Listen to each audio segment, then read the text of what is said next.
Well, welcome everybody. Andy Lindahl here. Scott will be along in a second as he's getting all gussied up, we'll say, at the hotel. There's an old man term for you. Yeah, I can see already some people commenting online on YouTube. Welcome. This is a little pregame edition of Hot Mic with Hastings and Lindahl. Pleased to have you along. So, I wish we were starting with better news. I'm just going to go ahead and pull up the tweets from Shams, and this is something. If you were able to listen to Kreckman and Lindahl last Friday, just a couple days ago, you knew that it wasn't good. Katie Wingy was saying that it wasn't good. But let's see. Shams saying the latest is not only is AG out and just improbable that he can play because of how bad the hamstring is, but he's going to need 1 month to recover from the grade 2 left hamstring strain. So even if the Nuggets find a way past Oklahoma City, now here's the good news. The good news is the last time they played Oklahoma City, as far as getting to the next round, if you remember, they had the back-to-backs, and I shouldn't say the last time, but the last time they played without AG, let's put it that way. They had the back-to-backs back in March. Nate and I were hyper-focused on that. I want to say it was like March 9th, March 10th, okay? They had the Sunday afternoon game. I think we all remember that was the one where Oklahoma City got the nice win, and then the Nuggets came back the very next day and as well got a nice win. That second game where they got the win on the Monday night, that was without Aaron Gordon. So there you go. So they have one without Aaron Gordon. Now, let's get there first. Aaron's brought a lot to this series. He's brought a lot of physicality. Here's some more good news as far as just trying to get to play Minnesota in the next round. When the Nuggets got that big win the other night, Aaron only had 5 points, and we kind of put that special sort of that set that the threshold was supposed to be 20 points for Aaron Gordon for them to get a win.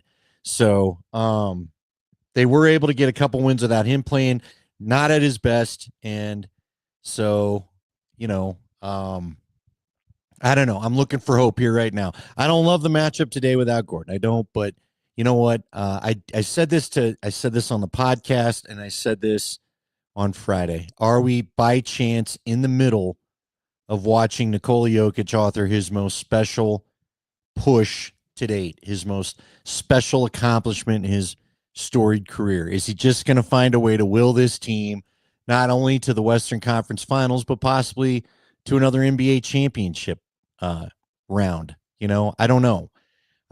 Do I love the prospect of Minnesota without Aaron Gordon? I don't. AG again is their physicality, really, outside of Jokic. So you kind of wondered, would this all catch up? I mean, let's be honest. You guys are all Nuggets fans. This has not been one of those years where they've had the best injury luck. So I was really excited. I kind of kept it quiet in the back of my mind. I'm really happy that AG's calf hasn't acted up. And then that dumb scenario the other night where he just kind of tweaks his hamstring. So now here we are, and let's just hope that they have something up their sleeve. A lot of your comments coming in. Again, I know Scott's set to jump in. Stone Shooter said doesn't feel good without AG, likely out for another maybe month. MPJ in his shoulder. If they manage to get through this game, the Wolves are going to be a problem. There's no doubt about that. There's that small part of you that wants to know, do we want to put up with the Wolves mugging all over possibly what could be, a rough. They're built to beat the Nuggets. That's all we ever hear about. They're built to be the Nuggets. It's Denver this offseason needs to find a way to turn around and now turn the tables on them. Let's see. No AG. Now, JB, it's not looking it seems highly unlikely. Sham's first tweet that I woke up to at 7 a.m. was AG's not going to be able to play and he needs a month off. So now here you go, Jordan. We just got to believe. There you are. I would agree. You do have to just believe. That's what you got to do. I'm hoping that, that they'll find a way to look. They can pull this off. They have beat this team without Nikola Jokic. That's the good news. Now, for the long-term goals, I don't know. But the good news is today is a one-game deal. It's a one-game deal. You win one game, you buy yourself 4 more. And then who knows what happens. Maybe they find some way to, put some super therapy we don't know about on that hamstring and somehow Gordon's able to play. I don't know. But the bottom line is all they have to do is get through today and then let the chips fall where they may in the Western Conference Finals. If we all really think about it, I'm sure if all of us are being honest here right now, um, you know, we didn't. I don't look. I'll speak for me. When Adelman got let go, I thought, okay, get through the Clippers series and then I'll be satisfied. It's been tough because as a playoff series goes on, you obviously get frustrated and sick of the other team. You don't love the other team. Um, I'm tired of Caruso. I'm tired of Chet. I'm tired of SGA's flopping. I know all the Oklahoma City fans have taken to Twitter to really get after Joker and whatever, but you just get tired of that's what makes the playoffs fun. You get tired of the other team's players, and I'm tired of the Oklahoma City players, frankly. I again, if I don't have to see Alex Caruso, now would I take him on the Nuggets in an absolute heartbeat? If for some reason Oklahoma City decided they needed to save some money for all these guys they got to sign in the near future, then yeah, I'd take Alex Caruso as a Denver Nugget, but he's not a Denver Nugget, and I'm not going to root for him otherwise. So anyway, we'll see. We'll just have to see how this goes, and you do have to believe because again, all we're doing is talking about a one game scenario, just a one game scenario. So um, I'm just hoping that that one game scenario goes their way today. So I think he's here. There he is. All right. Is he on the bus? See, this is what's hard about trying to do these shows is our man's all over the place. Yeah, my bad. Where you been? All right. Well, I got to pack a bag. I got to get it out by the door. I got to get it. And, Andy, when I sit down with you early in the morning, need me a cup of coffee. Yeah. Did you make that in your room? That looks like a room cup. That probably just cost you more than the actual Starbucks coffee would. But no, that's the one thing they give you free. So I got me some free coffee. yeah, but the cup costs $10. The coffee was free, but the cup is $10. So they'll write it into the cost of the room. So. That's right. All right. We've already got a bunch of people on, a bunch of comments. People are trying to stay positive. Scotty, I basically been saying one game scenario. They beat Gordon. I was reminding everybody how in the March matchup, the back-to-backs, the Monday game that they won, there was no Aaron Gordon. You pointed out to me immediately after the game the other night, Gordon only had 5 points. It's not like they got that win the other night with Aaron Gordon being a key figure in it necessarily. So as far as the one game where it looks like he's not going to be available according to Shams, they should be able to pull this off. But just what are your thoughts if Gordon can't go? Well, go back and listen. I don't know the exact record. I'll have it. I'll have that by game time. We're going to do pregame show on altitude. They've won more than they lost without Aaron Gordon this year, but they had to play with him without him. I think 30 games. I think something like that. And if you remember back in the regular season when they had that 2-game set with Oklahoma City in Oklahoma City, it felt like a playoff game. He got hurt in the first quarter, early in that first game. Didn't play at all in the second game, and they kind of beat the tar out of him. So you'd rather have Aaron Gordon, but if you could somehow pull a win off tonight or this afternoon, then you 2 or 3 extra days for Aaron to get that hamstring right for when Minnesota comes in town on Tuesday. I saw him on the plane yesterday. He seemed in good spirits. Shams reporting today, and listen, the way that Leggy and the way that Adam Schefter and the way that Shams and all them guys do, they usually have 1 or 2 people, higher up that are saying, man, we're probably not going to have him today. And, they trust him. And then here's the payback. I'll give you a little inside thing. Then when they hear stuff from other teams, they make phone calls and go, hey, by the way, pick a team. The Kings are looking to trade for blah, blah, blah, blah, or whatever. So they share information. That's how they get information. But he looked in good spirits yesterday. Saw him smiling and laughing. Looked pretty good. I will say this, I went down a rabbit hole. Did you know that Aaron Gordon can freaking sing? I did not know. Check up Spotify and look up Aaron Gordon. He's got a song on his own. This dude's got a voice. But anyway, they can win without him. I think a lot of reasons that Jalen Williams has struggled is because, you've had Aaron Gordon bang on him a little bit. But it also may be that you're going to have a game a little bit like Game 6 where somebody that you're unexpected come in and really give you valuable minutes. Now, whether let's go Zeke Naji, who, let's be honest, has the body that, even the people that comment on here, he's got the perfect NBA body. Can he give you and rise a game above, play above the nerves, and give you, if nothing more, a rebounding defensive game would be huge, right? He's probably not going to play tons of minutes, so can he give you whatever. And then Peyton Watson will probably have to play more than his 19 minutes. And the key for Peyton, we trust defensively. Peyton Watson's got to, when he gets his opportunities at the rim's got to finish. The one thing I'd like to see him improve on from, today to next season would be finishing at the rim in traffic. But we'll see. And then listen, and that's the key with younger players. Julian Strother teased us last game, helped us win game 6. Can't disappear tonight. I don't know if he's going to give you 15 and make, 3 threes or anything like that. But he can't disappear. He can't be an absolute zero, go 0 for 4 or whatever. And who knows, man, if karma works right, wouldn't this be a nice night for Michael Porter to have one of those Porter quarters and really blow up?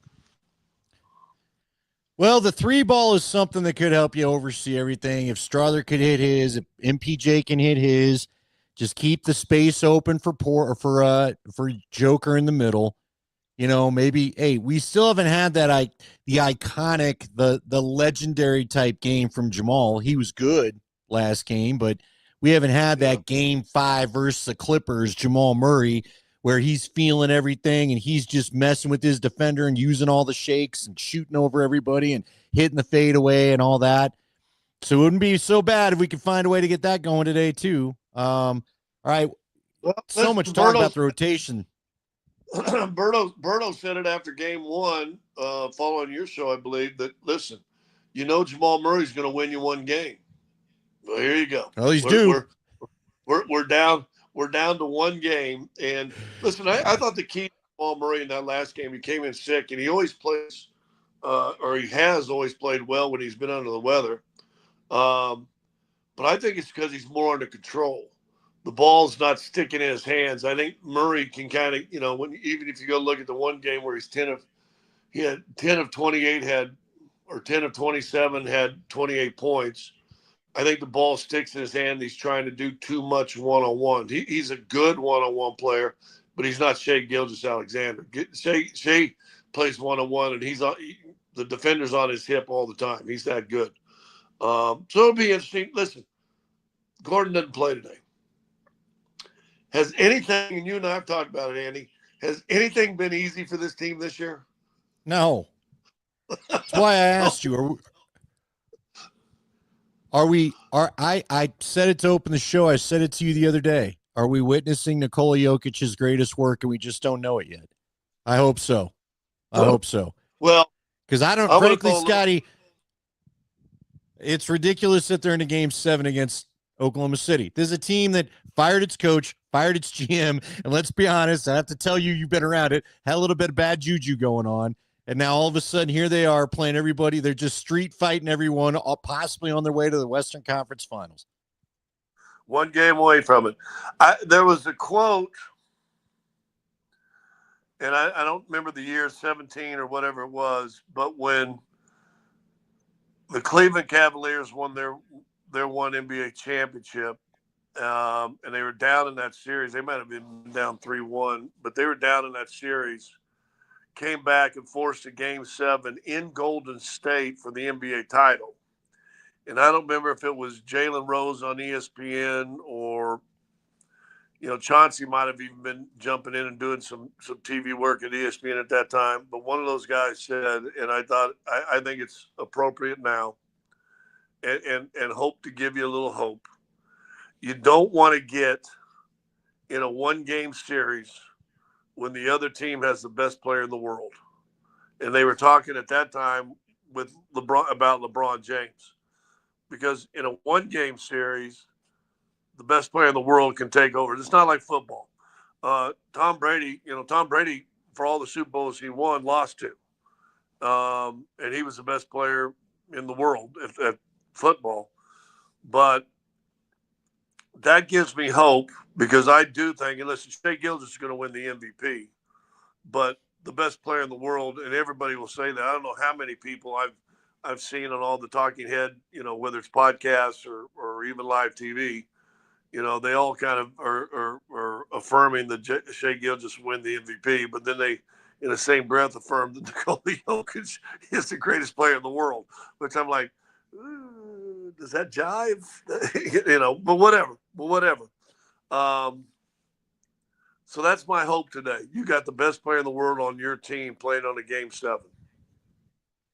By the way, one of our guys asked if OKC is the haunted hotel. They do, but we're not. We've talked about this a couple of times because it's a fun topic around Halloween too. Scotty said they quit staying in that hotel a few years ago. So yeah, our Dan Sheminsky, my good friend and head athletic trainer, was scared of that hotel, so he moved us out of there after stories started popping up. we'll have to talk about the Greenbrier. I'm starting to hear some really interesting things about the Greenbrier. I don't think the players want to go back there. Really? So put that on the list as too. But we can save that for Halloween. That's an October conversation. Right now we're in May and hoping that the Nuggets give us some Memorial Day basketball. If you haven't seen the schedule, folks, it's going to pick right up. Nothing changes, Scotty. It's just unreal. That's going to be the hard part about getting Aaron Gordon right. They start, whoever wins this game has to go play Tuesday. Now, for some reason, the Knicks and the Knicks and Knicks and Pacers get to start on Wednesday. But, hey, we'll put the Western Conference on Tuesday, even though they're having a game 7. I think that sucks, and I think that's stupid by the league. But here's why I found out. ESPN has the Western Conference Finals, and they have Tuesday night games. TNT has, I guess, Wednesday in the Eastern Conference. Okay. So they get benefit from an extra piece of rest. So instead of just going ESPN, whatever, let's do it. I mean, it should be Tuesday. Okay, ESPN has the Pacers and Cavs. Good. Let's just play them. And Wednesday, okay, this game 7 goes. Here we go, Minnesota. They don't do that. They just go pure East, pure West by the TV network. So this series is dedicated or dictated by ESPN, the 4-letter network, because they have Tuesday nights. By the way, someone asked about the hat. This is just Mammoth it's a hat for big heads. It's not the new Utah. Although I guess it does kind of look like a Utah Mammoth now, but whatever. Tony, hey, we have not heard, and so because we've not heard, I'm pretty sure they will not. We had Tim McMahon on our radio show on PhD the other day. He's one of the NBA guys for ESPN. He'll probably be here tonight. He said, listen, the NBA learned a lesson, and they ain't giving out an MVP in a series that all of a sudden you give it to Shea, and all of a sudden you motivate the best player in the world. The runner-up. Not that that's going to matter to him at all or not. He's going to play, to his best of ability no matter what. But for those old NBA heads like me, they did that when Hakeem Olajuwon, so this being the late 90s, who was the best player in the world, by the way, and they give David Robinson the MVP, and all Hakeem Olajuwon, go look at that series. All Hakeem Olajuwon did was go out and average like 34 and 15 or something like that, and just absolutely destroyed the Admiral. I mean, destroyed the Admiral. And they gave David the trophy right before that series started. And it's been documented since. Hakeem said, really? Really? Okay. And they say that motivated the heck out of Hakeem Olajuwon. So the NBA, I think, learned its lesson. I think had Joker won it, would they be doing it to motivate SGA? Look, man, I think I don't know. Nate, I think the NBA wants Ant versus SGA. I think they want their two high-flying guards with their whatever to be the matchup. So the two new young faces of the league. I'll say this: I think had Clippers won it, they would have already announced the MVP. If the Clippers would have won that first series, I think they would have already handed it out. And they may want it, but I'll say this. Here's the feeling I've gotten over the last year or two. And I only catch bits and pieces, for example, of Kevin Garnett and Paul Pierce's podcast that they do together. The old heads and the old Hall of Famers and these great players that are, found the podcast world like we have, they all have bought in on the Joker. And I think that's finally woke up the NBA. And I think the NBA realizes, ooh, we have one of those special cats. So I do think that two young guys um, fit the mode of new faces of the league, and it's probably going to be Ant and SGA going forward. I mean, let's be honest. We think Joker's old, and he just turned 30. I mean, I don't know about you, but I take 30 right now. But that in the NBA's eyes is an older guy. So they want to reach the young market, although the people that sit in the arenas are usually yours or my age. but they kill it on streaming, and they kill it on outside the normal viewing of what we grew up used to, and those two guys are faces. So there might be something to that, but they don't want Joker to be motivated any more than he is, coming in this game and go, really? Okay. But you and I, But here's the funny thing. The league's stupid because you and I know this don't matter to him. He yeah, ain't gonna he's play motivated to win. hard. He ain't gonna play extra hard because SGA got a trophy. He don't care. He'd probably be the first guy before the jump ball that would go over to SGA and really congratulate him. That's who Joker is. You know who Joker's trophy is? It's what we saw in Game 6. We shot a tunnel shot because, like I said, we do on the altitude of pre. So we'll be on today at 12:30 back in Denver, and there's Joker literally 4 minutes before they run out there for warm-ups, and his daughter comes running down the hallway, his little 2-year-old, and he's hugging and kissing and loving on her, and that's Joker's trophy. I mean, when they won the championship, where did Joker stand after he won the league, the finals MVP? Stand on the back row, holding his daughter. Yeah. That's his trophy, boys and girls. That's it. Well, and look, you talked about the old heads. I remember talking to Robert Ory about him the year that the Nuggets opened up against the Lakers after the championship. Ory loves him too. The guys of your era just appreciate it because, and this old guy rant time, so we'll keep it short. You used to be able to get all your dollars and your endorsements and get famous basically if you were a winner, if you were winning the games. We all love Michael Jordan because he was winning the games. That was what it was about. You needed to win. And now I just think some of these guys get their brands long. I mean, look, there's the T-Mobile commercial time after time. All three of the OKC stars are on it. Well, they haven't even been this far in the playoffs. They haven't even faced a game 7 yet, you know? So there used to be, I think that's, like you talk about the motivation. Joker just wants to win this dang thing. Then he wants to go win the next dang thing. Then he wants to win the trophy and he wants to go back and win some horse races. That's what he wants to do. So, He wants to all stay right. on parade. He wants to stay on parade. And we're hoping that he does. What do you think the rotation then look like? I mean, are you going to have to play some Zeke Naji minutes? You already brought him up. Are we going to have to do that? What do you do? How do you make up for no AG if I, that's officially what's going to happen? I still will be surprised that AG doesn't try to go out and try, but Okay. maybe he doesn't. They may feel good about what they're going to do. And so they may just say, well, listen, we're going to rest you. We're going to win this game without you. We're going to rest you so that you're ready because we're really going to need you in Minnesota, and they will, which I don't think he played in 3 of the 4 games against Minnesota. So Yeah. they may need him and they may rest him here and whatever. I'll say this. Here's a big key. And I don't know if anybody got to read the article that was in The Athletic the last week or so. And it was a deeper dive into who David Adelman is. And if you've watched this series, there's a piece in that article about him that week they had from the end of the season till the playoffs started, that he flew in his high school coach and his sister, who's a big time girls high school coach up in Oregon as well. His high school coach won multiple state championships, and they said they would spend in the evenings, hours after dinner, just talking about zone defenses. What's been kind of a key in this series, to me, is when defensively they've kind of gone to that zone and they have changed it up. And it is not just your because of the illegal defensive rules, the defensive 3-second rules they call it now. It's not your traditional 2-1-2 like you'll see in college. It'll be a 2-3 with Joker floating. It'll be a 3-2 with Joker up high. It'll be, and I even talked to one of the assistant coaches yesterday on the bus ride from the airport to the hotel, and he was saying, I said, let me ask you this.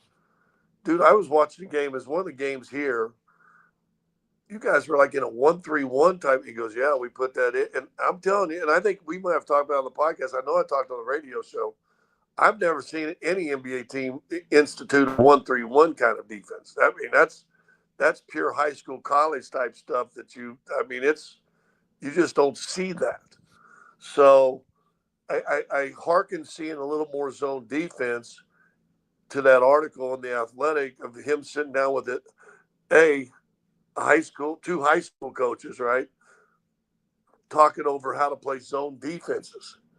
And I'm like thinking, for all you high school coaches out there, men and women, thank you, right? Because I mean, we tend to get so caught up in the pro world, or we might be caught up into the college basketball world.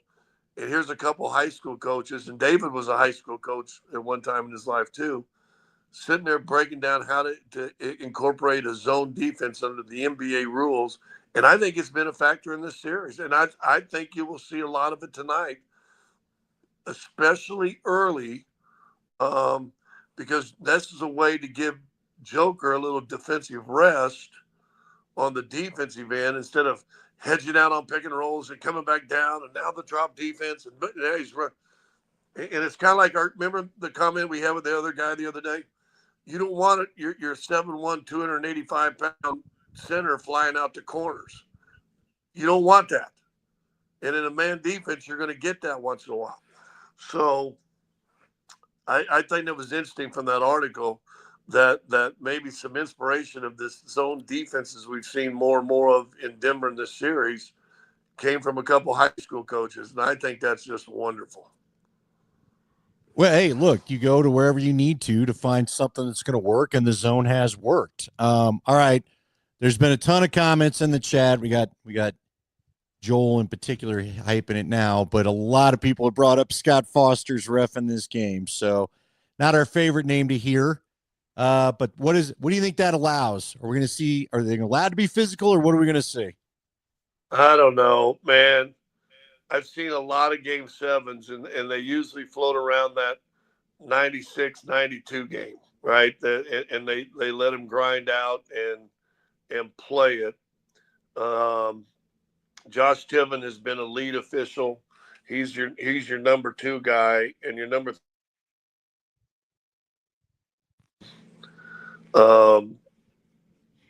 head referee in during the season. So on paper, they got a good staff coming in there. I'm not in the past had a lot of problem with Scott Foster, but I'm not as excited seeing him. I guess here's your choice: you rather see him or Mark Davis. Although you've been winning games with Mark Davis reffing, so Didn't I'm Davis hoping do game 6? I'm hoping at the end of the game, and as we look forward either to the Minnesota series or a deep dive next week, you and I into what's in store, whatever scenario, that I hope none of the discussion has to do with anything officiating. That's No, I'm my with hope. you. It's because I don't know if you happened to catch Stars Jets last night. Just a heartbreaking deal. Scott Shifley's dad dies that morning. He decides to play, and then he's the one, and he left the officials no damn choice. It was amazing. They were talking about it on the post-game show. Officials didn't call a single penalty till the very end, where Shifley tripped the wide open. There's going to be a breakaway with about 30 seconds left, and you maybe just have to trust Hellebuck, but they probably could have even called a penalty shot, but they didn't. They just gave him 2 minutes, and Shifley's the one that committed it after Shifley was the lone goal scorer for Winnipeg. And it went from the greatest story to, oh, I felt so bad for that guy because he just, every star took 5 minutes to hug him and say something. So Hopefully we get that kind of reffing today. Just stay the hell out of it. We don't need to know who you are. We know who you are. I almost wish they would put, you know what, Scotty, how about this? And I don't want to harp too long on it. I almost wish the officials wouldn't get on TV to announce this stuff because maybe, maybe it wouldn't be about being famous. And I say that because you and I both knew a couple guys that took some pride in being famous for officiating. So, Oh, you do. Yes, you do. one was NFL. baseball, but NFL, yeah, Hockley loved it. Good old Ed Hockley loved his FaceTime. But all right, man. We promised you a short one. We got a ton of viewers, so guys, you like doing it? Maybe we'll do it a little bit more before. I don't know. The weekday games will be tough, but let's hope there's another round to talk about. What's your gut tell you? What are we going to see today? Well, last thing I'll leave you with, and I said this. I sat by Scott Bay on the flight out. And I said, you know what? And I'm watching the people, and it wasn't stressful. It was kind of, everybody was cool and talking, walking around. DJ came walking back in the thing, and I'm like, I turned to him. I said, and I guess I'm one of the few guys that were around that can remember it.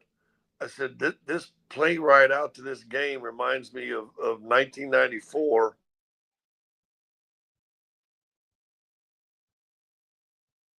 Oh, we're losing you. We lost your audio.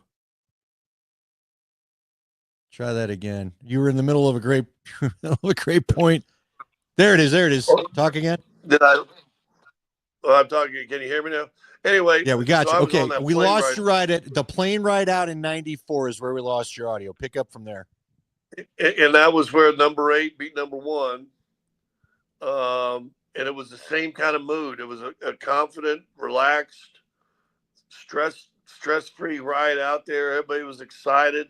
And I know it was a game 5, but back then they only played best of 5. So that's the same scenario. It's a, win or go home type of scenario. And they were relaxed. And I turned to Scott Bay on that plane ride. I said, dude, this feels like 94 when they went out and ended up beating Seattle in Seattle. So let's see if we can get a little mojo what would it be, 31 years later.